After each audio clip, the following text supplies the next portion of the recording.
Satu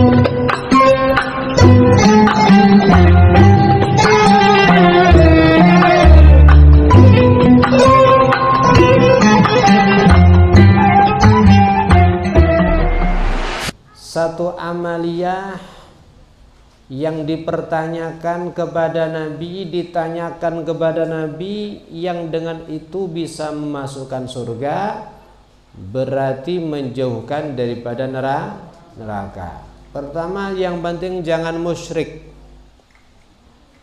jangan menyekutukan Allah dengan sesuatu.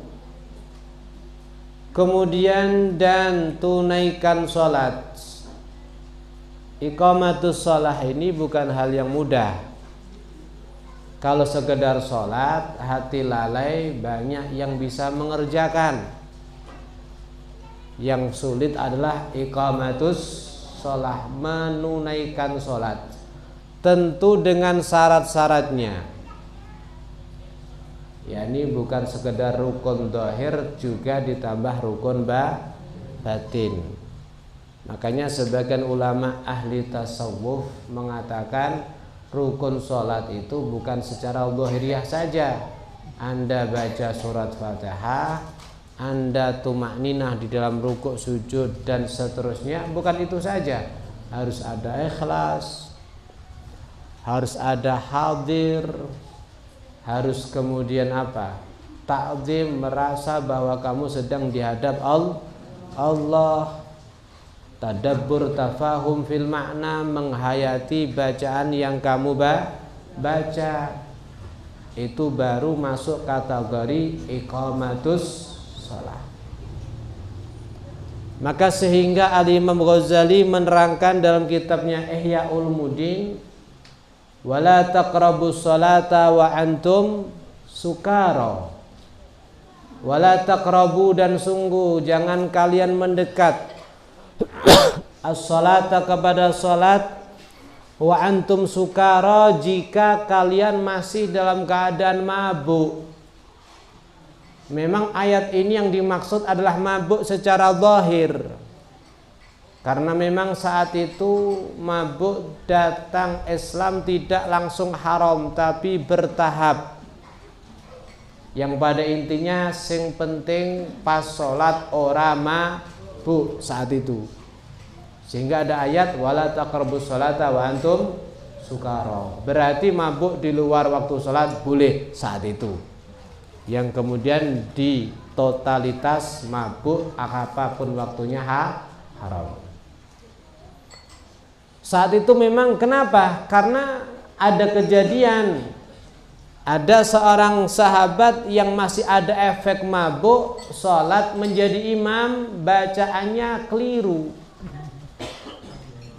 Qul ya ayyuhal kafirun, qul, katakan ya Muhammad, ya ayyuhal kafirun, wahai orang-orang kafir, la a'budu ma ta'budun, aku tidak menyembah apa yang kalian sembah. La, kalimah la-nya tidak dibaca. Berarti aku menyembah apa yang kalian orang kafir maknanya kan rusak total. Akhirnya turun ayat tersebut. Memang secara zahir mabuk zahiriyah nggak boleh, efek daripada khamr. Tapi Al-Imam Ghazali mengatakan itu dulu, yang kemudian mabuk dihapus secara total nggak boleh. Sekarang ada efeknya lebih hebat daripada khamr. Apa itu? Mabuk dengan urusan dunya. Sehingga kelihatannya sholat Al-Fatihah wis apal otomatis, gitu kan? Jadi baca Fatihah itu udah otomatis. Gak mikir wis tekonggon. Sholat iki sampun otomatis. Gak mikir mari ini gerak iki apa iki. Wis gak wis tekonggon dhewe. Glender dhewe.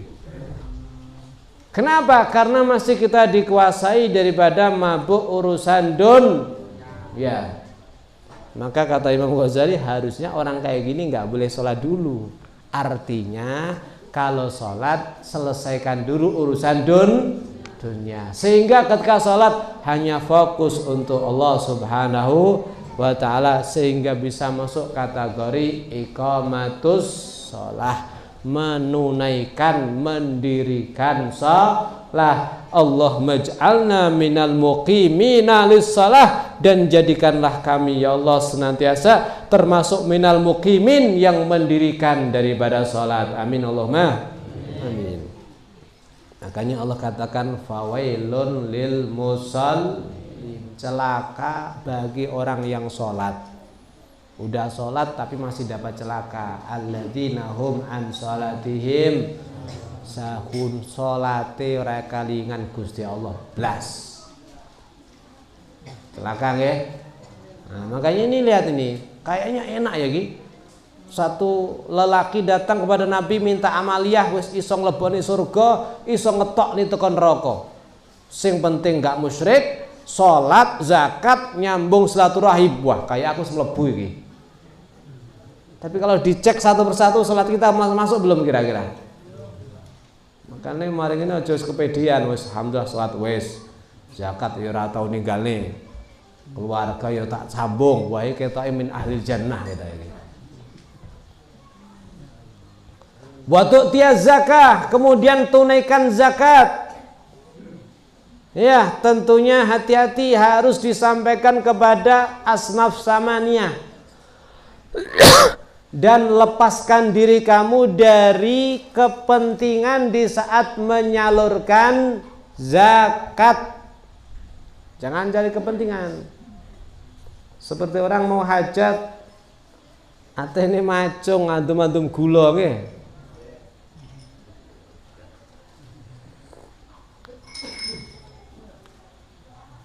2 tahun menyebar kebaikan. Setelah hajat selesai, terus mboten lali ya, lupa sudah. Pak tamat pengalaman atau sendiri.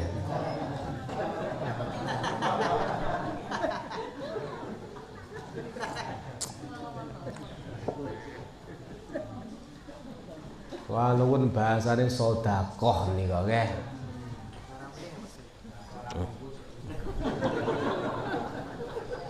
Insyaallah. Jadi kalau bisa lepaskan diri kita dari kepentingan. Memang manusia gampang nunut. Sampai lek sodakoh nunut kepentingan sik ra yo nemen, mesti sik nemen zakat niki. Wis zakat perkara wajib sik nunut kepentingan.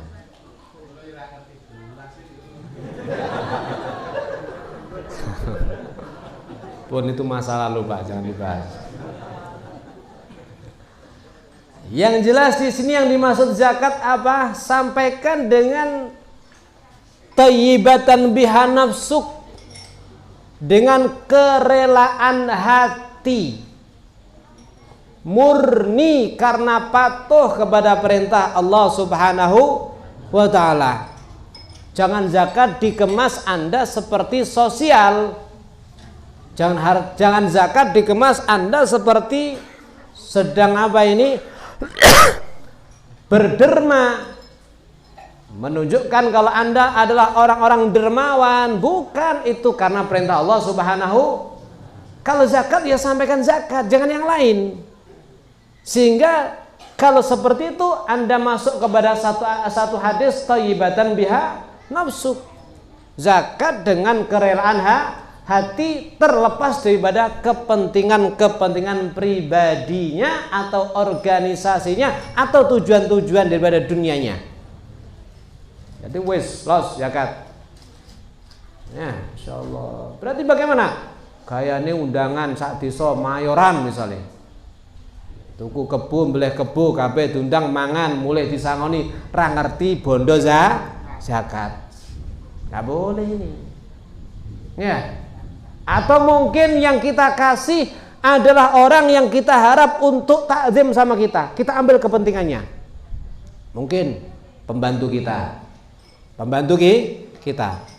Atau karyawan kita. Supaya dia bertahan betah.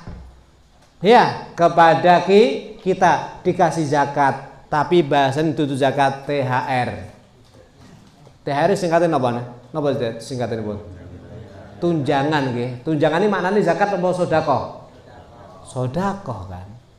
Padahal itu zakat nggak boleh. Loh, ini kebetulan saya punya karyawan sekaligus miskin.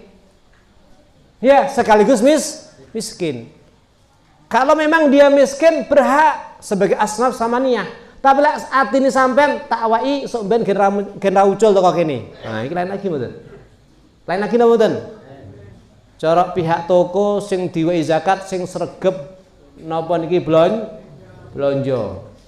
Yo sampean sregep karo aku ya insyaallah rada akeh iki THR-e padahal zakat. Wah, boleh ini. Berarti kita apa? Menunut kepenting padha karo ngeweki, padha karo tiyang mancing ketoke nguculne mari ngono napa? Mari ngono nyendal narik. Paham di sini? Kalau itu zakat daripada kewajiban Allah ya sudah lepas. Ikuti perintah Allah, yakin akan diganti oleh Allah Subhanahu, minimal harta kamu dibuat sehat.